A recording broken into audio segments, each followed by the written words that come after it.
पन्ना की तमन्ना है कि हीरा मुझे मिल जाए, चाहे मेरी जान जाए, चाहे मेरा दिल जाए।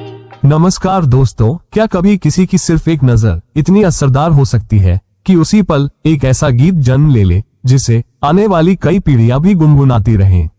आज की कहानी भी कुछ ऐसी ही है। ये कहानी है जीनत अमान की दिलकश आंखों, पंचम दा की अद्भुत संगीत प्रतिभा, आनंद बख्शी की कलम और किशोर कुमार की जादुई आवाज की।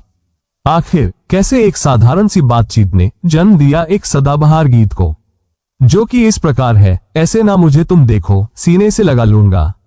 ऐसे न मुझे तुम देखो, सीने से लगा लूंगा। आइए जानते हैं इस दिलचस्प घटना के बारे में।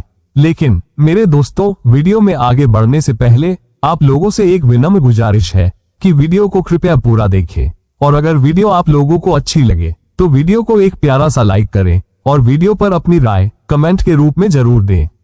और यदि हमारे चैनल पर नए हैं तो कृपया हमारे चैनल फिल्मी हिस्ट्री 4.0 को सब्सक्राइब करना ना भूलिए।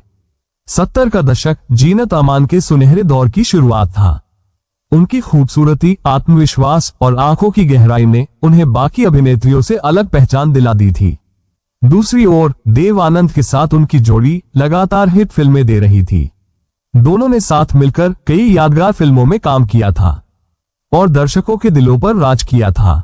इस जोड़ी का फिल्मी सफर सुपरहिट फिल्म हरे रामा हरे कृष्णा में भाई बहन के रोल में शुरू तो हुआ था, लेकिन बाद में ये दोनों हीरा पन्ना, वारंट, इश्क इश्क इश्क, प्रेम शास्त्र और डार्लिंग डार्लिंग जैसी कई सारी फिल्मों में मुख्य अभिनेता और अभिनेत्री के रूप में नजर आए थे।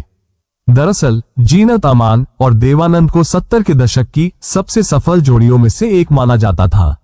दोस्तों, film darling darling Zeenat Aman और देवानंद की छठी फिल्म थी, जिसमें फिल्म के संगीत निर्देशक थे पंचम दा और फिल्म के गीतकार थे आनंद बख्शी साहब।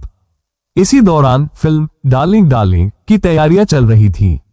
एक दिन फिल्म के गानों और दृश्यों पर चर्चा करने के लिए रिकॉर्डिंग स्टूडियो में बैठक रखी गई थी।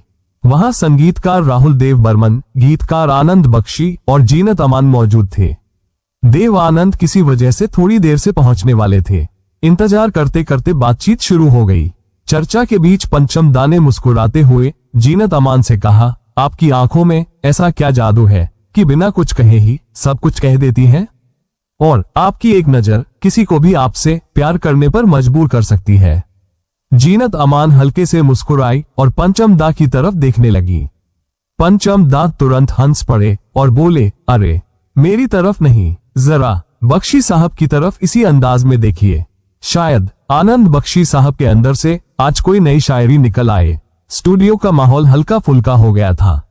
जैसे ही जीनत अमान ने मुस्कुराकर आनंद बख्शी की तरफ देखा, बख्शी साहब के मुंह से अनायास ही एक पंक्ति निकल गई, अरे ऐसे ना मुझे तुम देखो, सीने से लगा लूंगा। कुछ पल के लिए सब एक दूसरे को देखते रह गए, फिर पूरा कमरा ठहाकों से गूंज उठा। उसी समय देव आनंद भी वहां पहुंच गए थे और मीटिंग अपने तय कार्यक्रम के अनुसार आगे बढ़ गई। बैठक खत्म हुई। सब लोग उस मजाक को वहीं भूल गए थे, यानी उन पंक्तियों को भूल गए जो आनंद बख्शी जी ने जीनत अमान को मजाक में कही थी कि ऐसे ना मुझे तुम देखो, सीने से लगा लूंगा। लेकिन एक इंसान उसे नहीं भूला, और वो थे पंचम दा। उन्हें महसूस हो गया था कि इन शब्दों में कुछ खास बात है। घर पहुंचते ही उन्होंने उसी पंक्ति के इर्द गिर्द एक नई धुन तैयार करनी शुरू कर दी थी। रात भर मेहनत के बाद जब धुन तैयार हुई तो अगले दिन उन्होंने उस धुन को आनंद बख्शी को सुनाया। धुन सुनते ही बख्शी साहब हैरान रह गए। उन्हें विश्वास ही नहीं हुआ था कि कल मजाक में कही गई एक पंक्ति अब एक शानदार गीत का रूप लेने वाली है। इसके बाद उन्होंने उसी भावना को आगे बढ़ाते हुए पूरा गीत लिख दिया।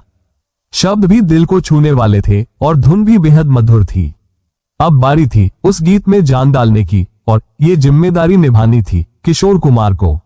जब किशोर दा रिकॉर्डिंग के लिए स्टूडियो पहुंचे और उन्होंने गीत के बोल पढ़े तो वे मुस्कुराए बिना नहीं रह सके। गाने की धुन सुनने के बाद किशोर दा ने कहा, ये सिर्फ एक रोमांटिक गीत नहीं है, बल्कि ये तो दिल की दिल से सीधी बात है। इसके बाद किशोर दा ने अपनी खास अदायगी और भावनाओं के साथ इस गीत को रिकॉर्ड किया था। उनकी आवाज ने इस धुन में ऐसी जान डाल दी कि रिकॉर्डिंग खत्म होते ही वहां मौजूद लोगों को एहसास हो गया था कि ये गीत कुछ अलग बनने वाला है। फिल्म डार्लिंग डार्लिंग रिलीज हुई और ऐसे ना मुझे तुम देखो गाना देखते ही देखते पूरे देश की जुबान पर चढ़ गया था। वर्षों बाद भी यह गीत उतना ही लोकप्रिय है और आज भी प्रेम गीतों की सूची में सबसे पसंदीदा गीतों में गिना जाता है। दोस्तों, ऐसी कहानियां हमें ये याद दिलाती हैं कि कभी कभी इतिहास किसी बड़ी योजना से नहीं बल्कि एक छोटे से पल, एक मुस्कान और एक खूबसूरत नजर से भी बन जाता है। अगर आपको ये कहानी पसंद आई हो तो वीडियो को लाइक जरूर करें और कमेंट में बताएं कि देव आनंद और जीनत अमान की आपकी सबसे पसंदीदा फिल्म कौन सी है। और ऐसे ही फिल्मी इतिहास के अनसुने किस्सों के लिए हमारे चैनल फिल्मी हिस्ट्री 4.0 को सब्सक्राइब करना बिल्कुल न भूलें। धन्यवाद दोस्तों, मिलते हैं अब नेक्स्ट वीडियो में।